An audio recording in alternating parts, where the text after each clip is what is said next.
अपात भरी सहरी सकल सुत बारे बारे, केवट की जाति का छुभेद न पढ़ाई हो। सब परिवार मेरो यही लगी राजा जू, हो दीन बीतहीन कैसे दूसरी गढ़ाई हो। गौतम के घर निजो तरनी तरह गे मेरी, गौतम के घर निजो तरनी तरह गो मेरी। प्रभु हो निषाद हो के बादू न बढ़ाई हो। तुलसी के इस राम रावरे से साची कहीं, बिना पग धोए नाथ नाव न बिठाई हो। नमस्कार, मैं शैलेश कुमार, शैलेश की बात में आपका हार्दिक स्वागत है। और यह पंक्तियां दर्शाती है कि आप कितने भी निरीह हों और अगर आप में वाक्पटुता की शैली आती है तो अपनी बात आप बड़े अच्छे ढंग से बड़ों बड़ों के सामने कह जाते हैं। इस कमाल की पंक्ति को हम समझने का प्रयास करेंगे और मज़ा तो तब है कि जिसके सामने इनकार किया जा रहा है, कसम और सौगंध भी उसी की खाई जा रही है। तो ये तमाम मुग्ध कर देने वाली बातें और ये तमाम प्रसंग और पंक्तियों का सार हम समझेंगे। और ये पंक्तियाँ तुलसी की है, इसलिए यह बात मैं कहते हुए आगे बढ़ूँ कि बहुत लोग गोस्वामी तुलसीदास पर रामचरितमानस या अन्य ग्रंथों में उन पर दोषारोपण कर जाते हैं किसी शब्दों के लिए, किसी चरित्र के लिए। लेकिन यह चरित्र भी जानना चाहिए कि तुलसीदास के निषाद राज क्या कहते हैं और किस स्वाभिमान के साथ अपनी बात मर्यादा पुरुषोत्तम के सामने कह जाते हैं। यह घनाकारी छंद कहाँ से लिया गया है, कहाँ पे लिखा है और इससे हमें क्या क्या फ़ायदे मिल सकते हैं, इन तमाम बातों पर हम चर्चा करेंगे। लेकिन एक बात याद दिलाते हुए कि अगर अभी तक शैलेश की बात को सब्सक्राइब नहीं किया है तो सब्सक्राइब करें, लाइक करें और आइए चलते हैं हम उस विश्लेषण की ओर। गोस्वामी तुलसीदास का यह छंद उस प्रसंग को सामने रख रहा है जब मर्यादा पुरुषोत्तम निषाद राज के सामने हैं और उनसे कह रहे हैं कि आप हमें नदी के उस पार लगा दो। और वहाँ पर तुलसी के निषाद राज ने अपने स्वाभिमान को प्रतिस्थापित किया है। तुलसीदास ने निषाद राज को एक स्वाभिमानी व्यक्ति के रूप में पेश किया है और वह भी कितनी सरलता के साथ, कितनी सज्जनता के साथ अपनी बातों को वो कह जाते। और क्या शानदार शब्दों से सुशोभित किया है गोस्वामी तुलसीदास ने इस छंद को।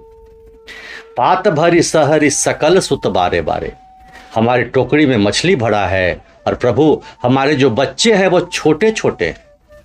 केवट की जाति कछू वेद न पढ़ाई हूँ, और मैं तो केवट जाति का हूँ, इन्हें वेद भी पढ़ने के लिए नहीं भेजूंगा, इन्हें वेद भी नहीं पढ़वा पाऊंगा। सब परिवार मेरो यही लगी राजा जू, और सारा परिवार इसी निर्वहन करता है, इस नाव की वजह से। और दीन बीतहीन कैसे दूसरी गढ़ाई हो। मैं तो गरीब व्यक्ति हूँ, धन भी मेरे पास नहीं है, धन से हीन हूँ, वित्तहीन हूँ, दूसरी गढ़ाने की क्षमता भी हमारे पास नहीं है इस नाव को। और गौतम की घर निज तरनी तरह गए मेरी, गौतम की पत्नी की तरह अगर मेरा यह नाव भी तर गई, किसी व्यक्ति का आकार ले ली, तब मैं क्या करूंगा। अब प्रभु तो निषाद हैं कि बादू न बढ़ाई हो। मैं तो निषाद हूं, आप राम हैं, आप बड़े हैं, मैं तो आपसे लड़ भी नहीं सकता, कोई बात भी नहीं बढ़ा सकता।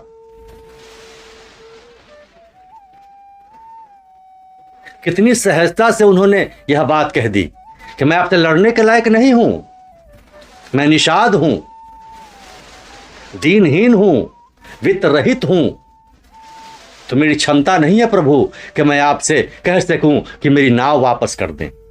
लेकिन स्वाभिमान अगली लाइन में झलक जाता है। सरल भाव से उस स्वाभिमान को भी कह जाते हैं और बड़े निडर भाव से कहते हैं। देखिए वाक्पटुता की शैली। तुलसी के इस राम रावरे से साची कहो, और सुन लीजिए तुलसी के राम, आपसे मैं सच्ची सच्ची कह रहा हूं, आपकी सौगंध है, बिना पग धोए नाथ नाव न चढ़ाई हूं, और बिना पग धोए मैं आपको नाव पर नहीं चढ़ाऊंगा। कमाल है, सहजता भी दिखा दी, निरीहता भी दिखा दी, लेकिन अपने स्वाभिमान पर टिके रहे। और किस प्रकार से? एक अच्छे वक्ता की तरह, जो वाक्पटुता की शैली होती है। तुलसी के इस राम, रावरे से साची कहो। सुनिए तुलसी के राम, आपसे मैं सच सच कह रहा हूं, बिना पग धोए नाथ नाव न चढ़ाई हूं। बिना पग धोए मैं किसी भी कीमत पर आपको इसमें चढ़ाऊंगा ही नहीं। हे नाथ, आपका सौगंध है। सबसे मजेदार बात तो यह है कि सौगंध भी उसी व्यक्ति का खाया जा रहा है जिसके सामने अपनी बात कही जा रही है और जिसको मना किया जा रहा है। तो एक और जहां निषाद राज कहते हैं तुलसी के इस राम, तो निषाद राज को भी तुलसीदास ने स्वाभिमान का प्रतीक बताया है। एक स्वाभिमान के साथ कह रहे हैं, आपके सौगंध के साथ मैं कह रहा हूं और मैं सच कह रहा हूं, बिना पग धोए मैं इस नाव में आपको चढ़ाने वाला नहीं। और मर्यादा पुरुषोत्तम राम मंद मंद मुस्कुरा रहे हैं, अंदर ही अंदर। उनकी सरसता पर, उनकी वाक्पटुता पर, और यह समझ रहे हैं कि निषाद राज क्या मांग रहे हैं। तुलसी के बारे में लोग कह देते हैं, यहां एक ये लिख दिया, वहां ये लिख दिया, यहां अपने आप को। हमेशा उनके साथ दूबे शब्द का प्रयोग किया गया क्योंकि उन्हें ब्राह्मण कहा जाए और ब्राह्मण के नाते उन्हें तिरस्कार किया जाए और लोगों के बीच में बांटा जाए। लेकिन जिस आत्मविश्वास के साथ, जिस स्वाभिमान के साथ तुलसीदास ने यहां पर निषाद राज को रखा है, यह भी एक बार जानना चाहिए। तो शब्द गढ़े जाते हैं, शब्द पढ़े जाते हैं, शब्द समझे जाते हैं, शब्द समझाए जाते हैं। अगर सच्ची ढंग से बात समझाई जाएगी तभी उसका सही सही प्रतिफल निकल कर आएगा। और इसी तरह की बात लेकर मैं आपके बीच हमेशा आता रहता। यह घनाकारी छंद तुलसीदास ने अपने रचित कवितावली में लिखा है, जो अयोध्या कांड में है। इसकी पढ़ाई यूपीएससी बीपीएससी में होती है और बच्चे इसको पढ़ते हैं, इसे समझाया जाता है। रामचरितमानस को तो मैनेजमेंट की पढ़ाई से भी जोड़ा गया है।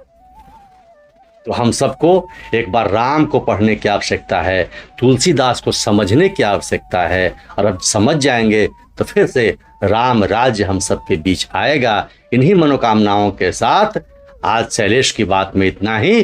जय जय सिया राम।